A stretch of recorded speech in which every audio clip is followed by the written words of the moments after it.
आप लोगों को बोर्ड विजिबल है? Yes ma'am. देखो, हम डिफरेंट डिफरेंट केसेस पढ़ रहे थे कि हमें डिस्ट्रीब्यूशन लॉ को मॉडिफाई कैसे करना पड़ है और क्यों करना पड़ रहा है। क्यों करना पड़ रहा था? क्योंकि सॉल्यूट किसी एक सॉल्वेंट में या दोनों सॉल्वेंट में जाकर एसोसिएशन या डिसोसिएशन प्रोसेस में इन्वॉल्व हो रहा था।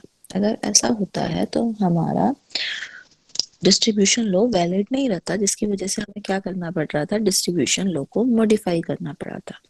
हमने फर्स्ट केस डिस्कस किया था जिसमें सोल्यूट किसी एक सॉल्वेंट में कैसी प्रोसेस में गया, एसोसिएशन में। तो अगर हमने उसके डिस्ट्रीब्यूशन लॉ को मॉडिफाई करते हैं तो हमारे पास क्या फॉर्मूला आता है, C1 divided by C2 alpha की nth power will be equal to constant.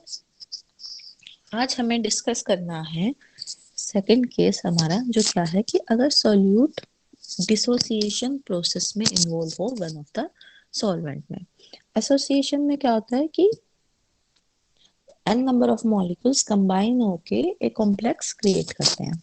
Dissociation process क्या होती है कि x मॉलिक्यूल्स टू और मोर नंबर ऑफ मॉलिक्यूल्स में डिसोसिएट हो जाते हैं। ठीक है, तो हम क्या करेंगे, वही से अपना केस लेके चलेंगे। हमने दो सॉल्वेंट्स लिए, solvent one and solvent two, दोनों इमिसिबल लिक्विड्स थे। उन्हें मिक्स किया, उनमें एक्स सोल्यूट हमने ऐड कर दिया। अब एक्स सोल्यूट अपने आप को दोनों सॉल्वेंट्स में डिस्ट्रीब्यूट करेगा। ऊपर वाली लेयर हमारी फेज वन है, नीचे वाली लेयर क्या है, हमारी फेज टू। लेकिन अब यहाँ पर कंडीशन क्या चेंज होगी कि एक सॉल्यूशन की लेयर में, ये मान लिया हमने सेकेंड फेज में क्या हो रहा है, सॉरी, सोल्यूट डिसोशिएट हो रहा है टू मॉलिक्यूल्स में A प्लस बी। ठीक, यानी जो स्टेट वन है, जो फेज वन है, उसमें तो सोल्यूट नॉर्मल स्टेट में प्रेजेंट है, लेकिन फेज टू में सोल्यूट क्या हो रहा है, डिसोसिएट हो रहा है। तो अब क्या हुआ कि दो इक्विलिब्रियम, टू इक्विलिब्रिया एग्जिस्ट करेंगे साइमल्टेनियसली। कौन कौन से, देखो, फर्स्ट तो ये जो x और x के बीच में है, फेज वन और फेज टू के बीच में। दूसरा क्या, जो x डिसोशिएट हो रहा है ए और बी मॉलिक्यूल में, जो फेज टू में प्रेजेंट है। अब हमें क्या करना है, x सॉल्यूट की कंसंट्रेशन को डिफाइन करना है। मान लिया जो टोटल कंसंट्रेशन थी x की फेज वन में, वो कितनी है, C1, और total concentration of x in phase के टू क्या है, C2। ठीक है, यानी टोटल कंसंट्रेशन जो हमारे पास फेज वन में है वो C1, total concentration of x क्या है इन फेज टू, C2। ठीक है, हमने माना कि डिग्री ऑफ डिसोसिएशन है जो फेज टू में, वो क्या है हमारी अल्फा।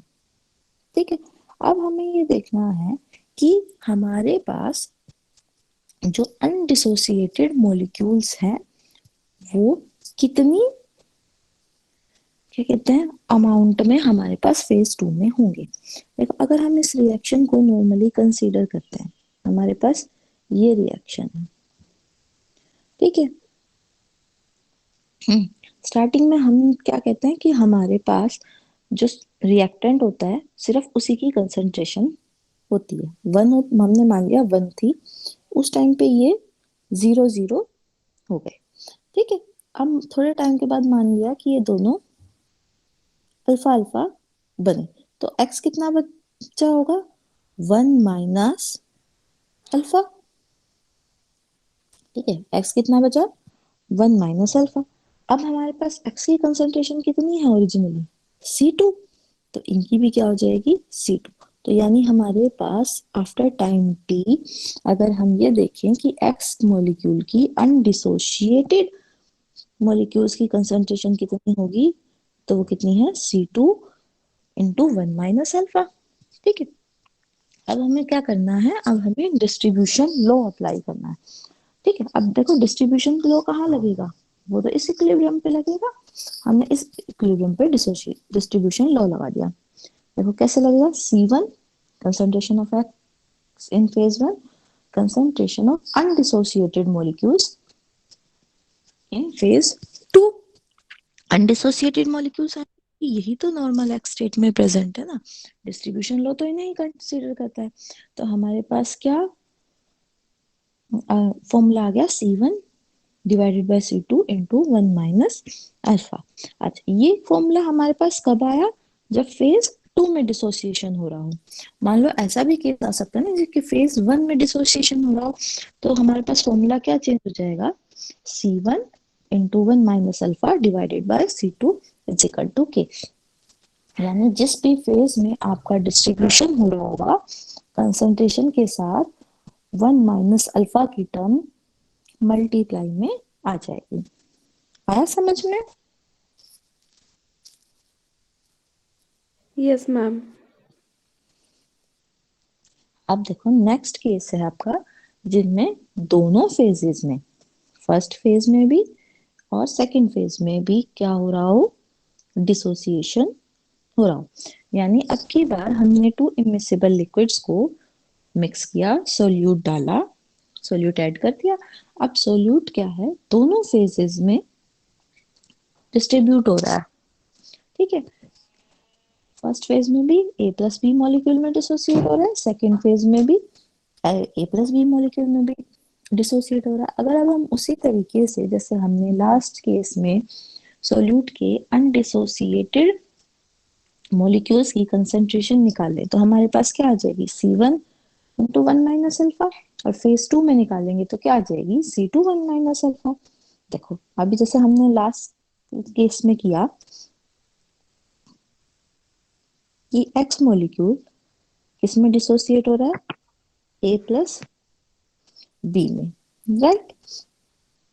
हमने माना ये हमारे पास 1 था, तो ये 0 0 थे, ठीक है। अब कुछ टाइम के बाद ये अल्फा अल्फा बन गए, तो एक्स हमारे पास कितना बचा होगा, 1 माइनस अल्फा। अब फेज 1 में हम क्या कह रहे हैं, इसकी कंसेंट्रेशन एक्स की हमने कितनी थी, C1, तो C1 सबके साथ मल्टीप्लाई में हो जाएगा। दैट मीन्स फेज 1 में अनडिसोसिएटेड मॉलिक्यूल्स की कंसेंट्रेशन कितनी आ गई, C1 इंटू 1 माइनस अल्फा। अब मैं इसी रिएक्शन को देखो, इक्विलिब्रिया तो सेम ही है ना, वो तो कोई चेंज हुआ ही नहीं। अगर मैं C2 की यानी फेज 2 के लिए लिखूं तो क्या है यहाँ कि फेज 2 में मैंने कितनी कंसंट्रेशन ले रखी है, C2 तो ये क्या हो जाएंगी, चेंज हो जाएंगी, ठीक है। अब क्या है, हम डिस्ट्रीब्यूशन लॉ लगाएंगे। अब हमारे पास इस एक्स की और इस एक्स की कंसंट्रेशन आ गई। अब हम क्या कर सकते हैं, डिस्ट्रीब्यूशन लॉ लगा सकते हैं। हमने डिस्ट्रीब्यूशन लगा दिया, concentration of solute in one phase divided by concentration of solute in second phase. तो हमारे पास क्या आ जाएगा, C2 into 1 minus alpha divided by C1 into 1 minus alpha will be equal to K constant. आया समझ में? Yes ma'am. ये अब जो हमारा नेक्स्ट केस है उसमें क्या है कि अभी तक तो हमारे पास कैसी कैसी प्रोसेस हो रही थी, या तो एसोसिएशन हो रहा था या डिसोसिएशन। लेकिन ऐसा भी तो हो सकता है कि आपका जो सोल्यूट हो वो सॉल्वेंट के मॉलिक्यूल के साथ केमिकली कंबाइन करके एक कॉम्प्लेक्स बना ले। यानी when the solute enters into chemical combination with one of the solvent. देखो ये कैसे होगा, सिंपली आपने अपना सिस्टम बनाया था, तो इमिसिबल लिक्विड्स को मिक्स करा, उनमें सोल्यूट ऐड कर दिया और आपने रख दिया, ठीक है। सेटल डाउन होने के लिए आपने रख दिया। अब सोल्यूट अपने आप को डिस्ट्रीब्यूट करेगा। मान लिया इनमें से किसी एक सोल्यूट के सॉल्वेंट के साथ सोल्यूट की प्रॉपर्टी ये थी कि वो केमिकली कंबाइन हो सकता था और ये कॉम्बिनेशन प्रोडक्ट बना सकता था, ठीक है। अब फेज 1 में तो एक्स अपनी नॉर्मल स्टेट में है, तो इसकी कंसंट्रेशन क्या रहेगी, C1, कोई चेंज नहीं होगा। लेकिन फेज 2 में क्या हो रहा है कि एक X molecule N number of X N आपके सॉल्वेंट मॉलिक्यूल्स के साथ एस, एस से हम क्या रिप्रेजेंट कर रहे हैं, सॉल्वेंट मॉलिक्यूल्स के साथ कंबाइन होकर क्या फॉर्म कर रहा है, ये कॉम्प्लेक्स फॉर्म कर रहा है, एक्स इंटू एन एक्स, ठीक है। अब भी इस केस में भी हमारे पास दो इक्विलिब्रियम एग्जिस्ट हो गए। एक तो सोल्यूट के बीच में जो नॉर्मली हमारा डिस्ट्रीब्यूशन के टाइम पे एग्जिस्ट होता है, X X phase one phase two. ठीक, दूसरा हमारा इक्विलिब्रियम क्या होगा कि ये X molecule N number of solvent molecule के साथ कंबाइन होके क्या बना रहे हैं, कॉम्प्लेक्स बना रहे हैं। ठीक है, अब अगर हम फेज वन में देखें, ठीक है, तो फेज वन में हमारे पास एक्स मॉलिक्यूल की नॉर्मल स्टेट है, तो उसकी कंसंट्रेशन हमारी क्या है, C1। ठीक है, ऐसे ही हमने एक्स मॉलिक्यूल की फेज टू में जो नॉर्मल स्टेट में प्रेजेंट है उसकी कंसंट्रेशन हमने क्या मान ली, C2। और सॉल्वेंट की कंसंट्रेशन कितनी मानी, CS। और इस कॉम्प्लेक्स की कंसंट्रेशन हमने कितनी मान ली, C। ठीक है, अब देखो आपके पास क्या है, दो इक्विलिब्रियम है। फर्स्ट पे तो आपने डिस्ट्रीब्यूशन लॉ लगाया, डिस्ट्रीब्यूशन लॉ हमने अप्लाई कर दिया। ठीक है, तो हम इस फेज पर डिस्ट्रीब्यूशन लॉ अप्लाई करेंगे तो हमारे पास क्या आएगा, simply C1 divided by C2 is equal to constant partition coefficient. Normal state में जो सॉल्यूट मॉलिक्यूल्स प्रेजेंट हैं उस पर हमने डिस्ट्रीब्यूशन लॉ लगाया, तो यही हमारी कंसेंट थी। अब हमें क्या करना है, जो हमारा नेक्स्ट इक्विलिब्रियम है ये वाला, ठीक है, इस पे हम क्या लगाएंगे, law of chemical equilibrium. Law of chemical equilibrium किसके इक्वल आएगा, concentration of product divided by concentration of reactant each raised to the power equal to their stoichiometric coefficient। ठीक है, अब हमने देखो यही किया, concentration of product Cc divided by concentration of reactant. एक क्या है देखो सॉल्वेंट, और XCS आ जाएगा की पावर n, क्योंकि n कोफिशिएंट है, हमारे पास ये आ गया। अब देखो हमने जब कंडीशंस पढ़ी थी तो हमने ये कहा था कि डिस्ट्रीब्यूशन लॉ तभी वैलिड होता है जब आपके सॉल्यूशंस क्या हो, डाइल्यूट हो। अगर डाइल्यूट सॉल्यूशन है तो दैट मींस आपका सॉल्वेंट क्या है, एक्सेस में प्रेजेंट है। अब अगर सॉल्वेंट एक्सेस में प्रेजेंट है तो इसकी कंसंट्रेशन में कोई खास चेंज होगा ही नहीं, है ना। अब ये कोई चेंज ही नहीं हो रहा तो हम इस क्वांटिटी को एज ए कांस्टेंट ट्रीट कर सकते हैं। हम इसे राइट हैंड साइड पे ले गए, हमने मल्टीप्लाई करा, अब some constant multiply by something constant क्या आएगा, कांस्टेंट ही आएगा। उसको हमने एक न्यू नाम दे दिया K2। अब आपको क्या करना है, इस इक्वेशन में दोनों side both side one add कर देना है। वन ऐड कर दिया आपने, एलसीएम लो तो क्या आ जाएगा, C2 plus CC divided by C2 1 plus K2। ठीक है, अब आपको इक्वेशन फर्स्ट और इक्वेशन थर्ड को डिवाइड करना है। इक्वेशन फर्स्ट आपकी ये वाली थी, इक्वेशन थर्ड आपकी ये वाली है, इनको दोनों को डिवाइड कर दो। तो देखो डिवाइड करोगे तो क्या आएगा, C2 से C2 कैंसिल, सी अच्छा यहाँ K1 divided by K1 plus K2। ठीक है, अब क्या हुआ, आपके पास यहाँ क्या बच गया, C1 divided by C2 plus CC। ये सारा कांस्टेंट ही है तो इसको हमने एक नया नाम दे दिया K3। अब अगर हम इस कंसंट्रेशन को ध्यान से देखें तो ये क्या कह रहा है, देखो एक तो x की वो कंसंट्रेशन जो उसकी नॉर्मल स्टेट में प्रेजेंट है, दूसरी CC कौन सी थी, जो कॉम्प्लेक्स की कंसंट्रेशन, यानी जो मॉलिक्यूल्स सॉल्वेंट के साथ अटैच हो गए, कंबाइन हो गए फेस में, फेस टू में, उनकी कंसंट्रेशन। यानी एक तरीके से ये टोटल कंसंट्रेशन है कि आपके फेज टू में कितना एक्स मॉलिक्यूल प्रेजेंट है। देखो फेज टू की हम बात करें तो हमारे पास यही बन रहा था ना कि एक्स मॉलिक्यूल एन एस के साथ कंबाइन होकर क्या बना रहा था, एक्स एन एक्स। तो अब ये जो हमारे पास नीचे कंसंट्रेशन आई है ये क्या है, एक तो इसकी कंसंट्रेशन और एक यहाँ जो एक्स में एक्स एन में एक्स प्रेजेंट है, यानी उसकी टोटल कंसंट्रेशन। तो इस फॉर्मूले को हम कैसे लिख सकते हैं, total concentration of solute in phase one divided by total concentration of solute in phase two. ठीक है, और यही आया कांस्टेंट। अब वैसे देखा जाए तो ये नॉर्मल डिस्ट्रीब्यूशन लॉ का ही है, ठीक है, क्योंकि देखो हम यहाँ ये कह रहे हैं टोटल कंसंट्रेशन ही ले रहे हैं कि भाई सोल्यूट फेज वन में कितना प्रेजेंट है टोटली और फेज टू में कितना प्रेजेंट है ना। हाउएवर आपकी क्या हो रहा है, जो न्यूमेरिकल वैल्यू है कांस्टेंट के की, वो क्या हो रही है, चेंज हो रही है। आया समझ में। Yes ma'am. अब देखो अगर हम चारों केसेस का कंपैरिजन करें। ठीक है, हमने 4 केसेस स्टडी करे हैं, हम चारों केसेस का कंपैरिजन करते हैं। फर्स्ट केस क्या था, यहाँ इस टेबल में हमने इस कॉलम में क्या शो किया, फेज 1 में आपका मॉलिक्यूलर स्टेट क्या थी सॉल्यूट की, फेज 2 में क्या थी, और डिस्ट्रीब्यूशन लॉ का फॉर्मूला मॉडिफाइड।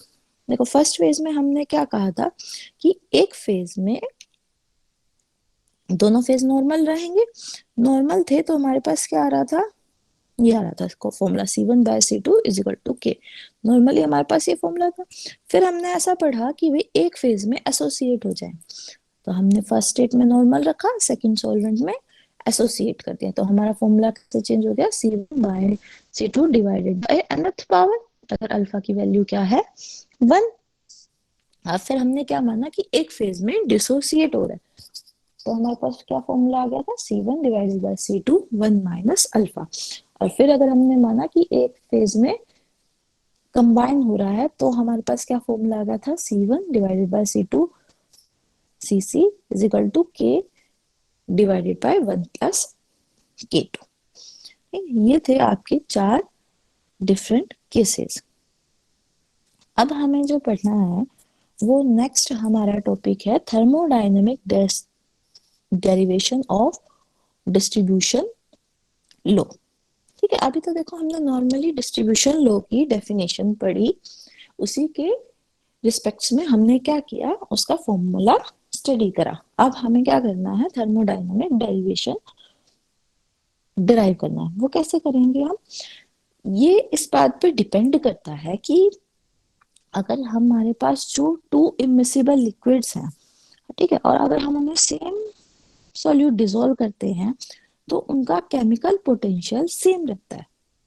केमिकल पोटेंशियल पता है आपको, म्यू होता है ना, उन यानी आप अगर ऐसा सिस्टम बनाओ जिसमें 2 इमिसिबल लिक्विड लो और उनमें सेम सॉल्यूट डिस्ट्रीब्यूट करो, तो दोनों में केमिकल पोटेंशियल क्या रहेगा, सेम रहेगा। ठीक है, तो हमने माना कि सोल्यूट 2 इमिसिबल लिक्विड्स में प्रेजेंट है, सॉल्वेंट ए सॉल्वेंट बी, ठीक है, जिन्हें हमने मिक्स करके अनडिस्टर्ब रख दिया है ताकि वो सेटल हो सके। ठीक है, अब सॉल्वेंट ए का हमने केमिकल पोटेंशियल कैसे कंसीडर किया, म्यू ए से, और सॉल्वेंट बी का किससे किया, म्यू बी से। ठीक, अब हमने पता है कि इक्विलिब्रियम पे दोनों केमिकल पोटेंशियल क्या होंगे, इक्वल होंगे। ठीक है, बोथ फेजेस के लिए इक्वल होंगे। और डिस्ट्रीब्यूशन लॉ तभी आता है जब ये दोनों सॉल्यूट्स आपस में क्या आ जाते हैं, इक्विलिब्रियम पे आ जाते हैं दोनों फेजेस में सॉल्यूट। तो हमें पता है म्यू का फॉर्मूला क्या होता है, mu naught plus RT ln A। अब म्यू नॉट का होता है स्टैंडर्ड केमिकल पोटेंशियल, ए क्या होता है activity of the solute in solution 1। ठीक, अगर मैं अब इस फॉर्मूले को यूज करके म्यू ए की वैल्यू लिखना चाहूँ तो लिख सकती हूँ, mu is equal to mu naught A plus RT ln A। ऐसे ही अगर मैं फेज बी के लिए लिखना चाहूँ तो भी लिख सकती हूँ, mu B is equal to mu B naught plus RT ln AB, है ना। अब एट इक्विलिब्रियम इन दोनों की वैल्यू क्या है, इक्वल। म्यू ए किसके इक्वल है, म्यू बी के इक्वल, तो दोनों की वैल्यू इक्वल पुट कर दूं, इक्वल पुट कर दी मैंने। अब क्या करें, वेरिएबल सेपरेट कर सकते हैं हम, तो मैंने RT वाली टर्म को एक साइड रख लिया, म्यू नॉट्स वाली टर्म को एक साइड रख दिया। तो देखो अब मैं इस टर्म को यहाँ ले आऊं तो ये माइनस में हो जाएगी, ठीक है, और इस टर्म को यहाँ ले आऊंगी तो म्यू नॉट ए माइनस में आ जाएगा। अब इन दोनों में से RT कॉमन आ सकता है, और लॉग की प्रॉपर्टी होती है कि माइनस किस में कन्वर्ट हो जाता है, डिवाइड में। तो हमारे पास क्या आ गया, RT ln AA divided by A B, यहाँ क्या आ गया, mu naught B minus mu naught A. ठीक है, हमने क्या किया, RT को यहाँ से मल्टीप्लाई में है तो राइट हैंड साइड लाएंगे तो किसमें आ जाएगा, डिवाइड में। ये हमारे पास इक्वेशन आ गई। अब देखो हमने मान लिया कांस्टेंट टेम्परेचर पर हम डिस्ट्रीब्यूशन लॉ परफॉर्म करते हैं, है ना, क्योंकि टेम्परेचर के साथ चेंज हो जाता है, यानी टेम्परेचर कांस्टेंट है।